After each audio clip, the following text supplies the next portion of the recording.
Hi friends, welcome back to Rudrabhiruchi channel. అందరు బాగున్నారా friends? నేను కూడా చాలా అంటే చాలా బాగున్నా.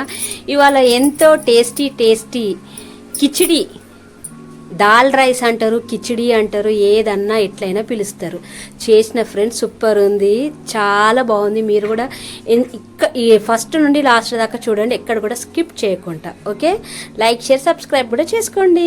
ఫస్ట్ నేను పెసరపప్పు ఒక కప్పు తీసుకున్నా. చూడండి, ఏ కప్పుతో పెసరపప్పు తీసుకున్నామో అదే కప్పుతోని ఒక కప్పు రైస్ తీసుకున్నా. రెండు సేమ్ క్వాంటిటీ ఉండాలి. ఇంకా పెసరపప్పుతో సూపర్ ఉంటుంది, కందిపప్పుతో కూడా బాగుంటుంది, కానీ పెసరపప్పుతో చాలా టేస్ట్ అవుతుంది. ఇంకా నేను 2 times అయితే క్లీన్గా కడిగి పెట్టేసేసుకొని ఒక్క హాఫ్ అన్ అవర్ నానాలి అని పక్కకు పెట్టిన. వాటర్ పోసుకొని కొద్దిగా సాల్ట్ వేసుకున్నా, కొద్దిగా ఆయిల్ వేసేసుకున్నా, మంచిగా తొందరగా ఉడుకుతుంది. కొద్దిగా నీళ్ళు వేసేసుకున్నా, ఎక్కువ పోసుకుంటే పొంగేసేస్తుంది, బయటికి వస్తాయి వాటర్ అంతే. ఇంకొక హాఫ్ అన్ అవర్ నానబెట్టి స్టవ్ పైన పెట్టేసిన ఫ్రెండ్స్. ఇంకా అన్నం అయితే అయినట్టే చూడండి, ఇంత కూడా పొంగకుండా మంచిగా అయింది. ఇందులో ఇంకా వాటర్ పోసుకుందాం మనం, కొద్దిగా వేడి చేసి పోసుకోవాలి. ఇంకా నేనైతే ఒక గిన్నె పెట్టుకున్న కడాయి, దాంట్లోనైతే ఒక 3 చెంచాలు అయితే నూనె అయితే వేసుకున్నా. జీలకర్ర ఆవాలు కూడా వేసేసుకున్నా. చాలా అంటే చాలా టేస్ట్ అవుతుంది, వేడిగా తినాలి. ఇంకా కొద్దిగా బగారాకు, ఎండిన మిర్చి వేసుకున్న, క్యారెట్ వేసుకున్న, టమాటా వేసుకున్న. టమాటా అయితే ఒక 2-3 వేసుకోవాలి, మనం ఎంత అయితే తీసుకుంటామో దానికి. టమాటో అయితే వేసేసుకున్న, మంచిగా మగ్గుతుంది ఫ్రెండ్స్. దీంట్లో చాలా ప్రోటీన్స్ ఉంటాయి, పిల్లలకి ఇట్లా తినబెట్టాలి, చాలా బాగుంటుంది. అందులో నేను ఆల్రెడీ ఉప్పు వేసిన కాబట్టి కొద్దిగా ఉప్పు వేసుకున్నా. కారం కూడా మనకు రుచికి తగినంత వేసుకోవాలి. నేనైతే బాగానే వేసిన కారం.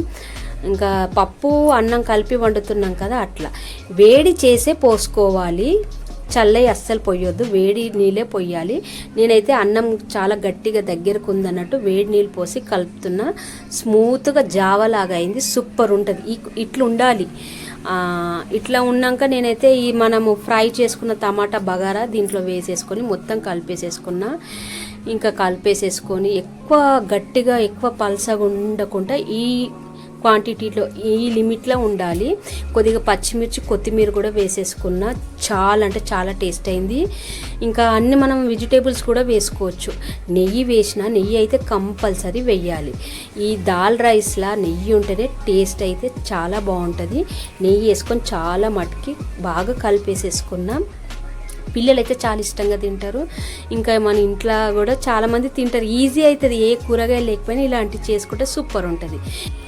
ఇంకా దీని కాంబినేషన్ ఏంటంటే వడియాలు, సల్లం మిరపకాయలు, ఇంకా చికెన్ అయితే సూపర్ ఉంటుంది. దీని కాంబినేషన్ నేను చెప్తున్నా, మీరైతే ఇట్లనే తినొచ్చు. కానీ చికెన్ చేసుకొని ఒక్క ముద్ద దాంట్లో పెట్టుకొని తింటే సూపర్. మా ఆయన టేస్ట్ చూస్తుండే సూపర్ అయింది నిజంగా. ప్లీజ్ అండి, చాలా ప్రోటీన్స్ ఉంటాయి దాల్తో చేసినా కదా. నచ్చితే లైక్ చేసి సబ్స్క్రైబ్ చేసుకోండి ఫ్రెండ్స్. బాయ్ అండి అందరికీ.